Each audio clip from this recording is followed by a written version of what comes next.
Gracias, señor presidente.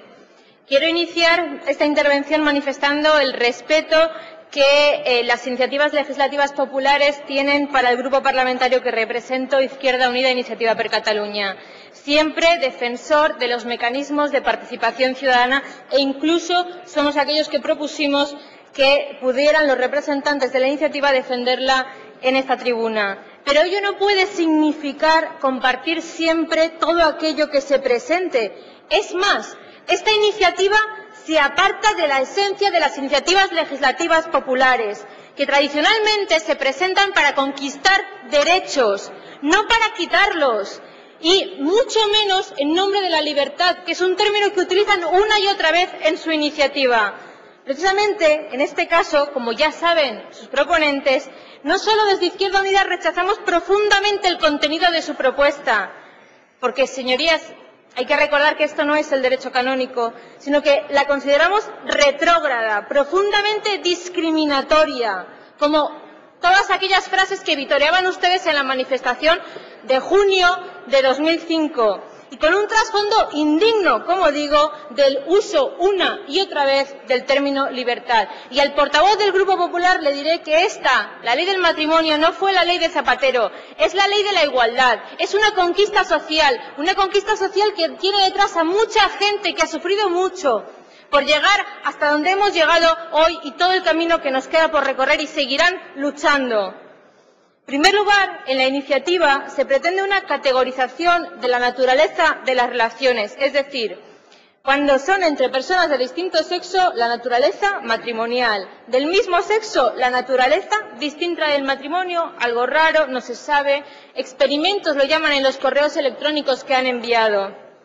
En consecuencia, el matrimonio del mismo sexo equivale a desnaturalizar el matrimonio, es decir, lo llaman un retroceso. Pues bien, este análisis solo puede tener origen en el desconocimiento o el conocimiento sectario y lejano a un análisis sociológico e histórico sencillamente del ser humano, necesario cuando se habla de la naturaleza de las relaciones. El matrimonio, al igual que la familia, no son instituciones sociales inmutables, porque corresponde así al orden natural de las cosas, que para los católicos sería el orden establecido por la voluntad de Dios, ni tampoco obligatorias, lo digo por las estadísticas que se han citado aquí, que no se trataba de que todo el mundo se casase, se casará quien quiera, y para eso hacemos la ley, para la libertad y para la igualdad.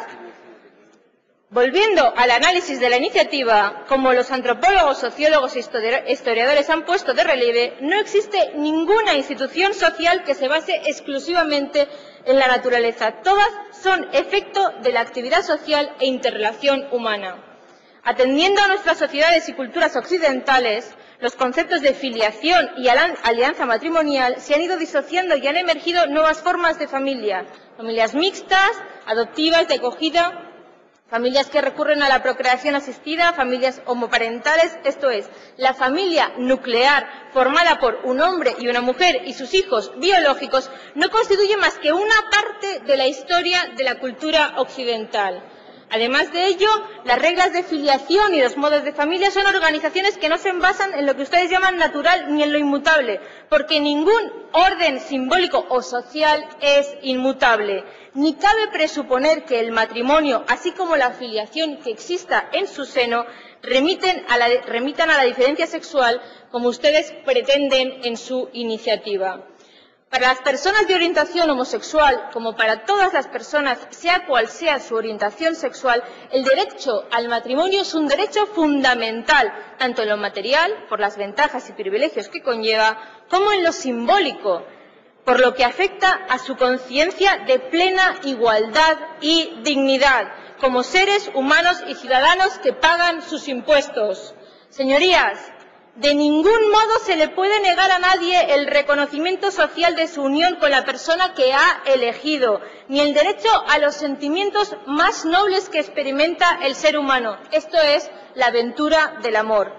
Ampliar el matrimonio para adaptarlo a la realidad social no significa ni un demérito, como ustedes plantean en su iniciativa, ni va en detrimento del matrimonio, porque los derechos al alcance de todos los ciudadanos no son nunca un demérito.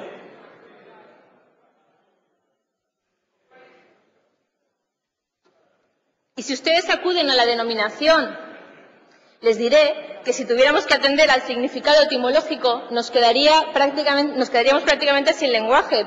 Piénsese, por ejemplo, en la palabra patrimonio. Al igual que el origen etimológico, el derecho en sentido amplio y el derecho matrimonial específicamente está sometido a cambios, como lo está nuestra sociedad. Piénsese que hasta hace 30 años se trataba de un vínculo indisoluble. Las leyes con quien deben estar es con la realidad, con la gente a la que van dirigidas, y los derechos ser de todos los ciudadanos. La segunda cuestión que se pretende plantear en la iniciativa legislativa popular es impedir la adopción por parte de las parejas, los matrimonios de orientación homosexual. Hacen gran hincapié ustedes en distinguir tres situaciones: las parejas heterosexuales, que sí que pueden adoptar, las personas individuales, que sí que pueden adoptar, y las parejas homosexuales que no quieren que adopten. Esto es, bajo un presunto interés del menor, ustedes consideran que es gravemente perjudicial para el menor vivir en un entorno familiar de amor y cariño si quienes ostentan legalmente la responsabilidad y custodia son dos personas del mismo sexo. Esto es, una persona de orientación homosexual sí puede adoptar o criar a sus hijos mientras viva solo y, por tanto, no exteriorice su amor y sentimientos. ¿Vale menos el amor homosexual del amor heterosexual? Porque ustedes lo que dicen es que una pareja que se quiere y decide ampliar su familia es gravemente perjudicial para el menor, tanto que, según los proponentes, deberíamos directamente prohibirlo. ¿Y basándonos en qué? Ni siquiera se han atrevido a ponerlo por escrito, pero sí que lo dijeron en su manifestación de junio de 2005. Sí que tuvimos la desgracia de escucharlo. Lo cierto, señorías, es que no existe ningún motivo fundamentado para negar la posibilidad de que las familias homoparentales no tengan el reconocimiento jurídico que, por cierto, a quien ampara es al menor. Solo en el área de San Francisco hay más de 5.000 hogares de parejas homosexuales que tienen hijos sin que nadie advierta ningún aspecto negativo predominante en los hijos de estas familias. Como tampoco se ha encontrado correlación alguna entre el carácter gay o no gay de un hogar y la orientación sexual de los hijos, lo cual no es sorprendente, pues las personas de orientación homosexual se han criado en hogares heterosexuales. Además de no poder negar esta realidad, lo cierto es que también se protege el interés del menor, planteándonos que si uno de los dos fallece, el menor queda amparado por el otro padre o madre. Y si se separan, también tendrá acceso a un régimen de visitas. Solo, por tanto, así, al amparo de esta legislación, protegemos al menor. Solo así se legisla en interés del menor y no en intereses individuales como lo son las creencias o las fobias que cada uno pueda tener, como se desprende de su iniciativa. En suma, las personas de orientación homosexual han sido víctimas inocentes de una represión injustificada e inhumana durante siglos y aún hoy, por desgracia, lo siguen siendo. Son denigrados y humillados incluso en los medios de comunicación. Pero a ello este Parlamento no debe sumarse. Este Congreso debe proteger y amparar los derechos de todos los ciudadanos, sin discriminación alguna, incluido el derecho al amor y a tener una familia. Gracias. Gracias, señora Navarro. Grupo Vasco. Esquerra Republicana, señora Bonás, por favor.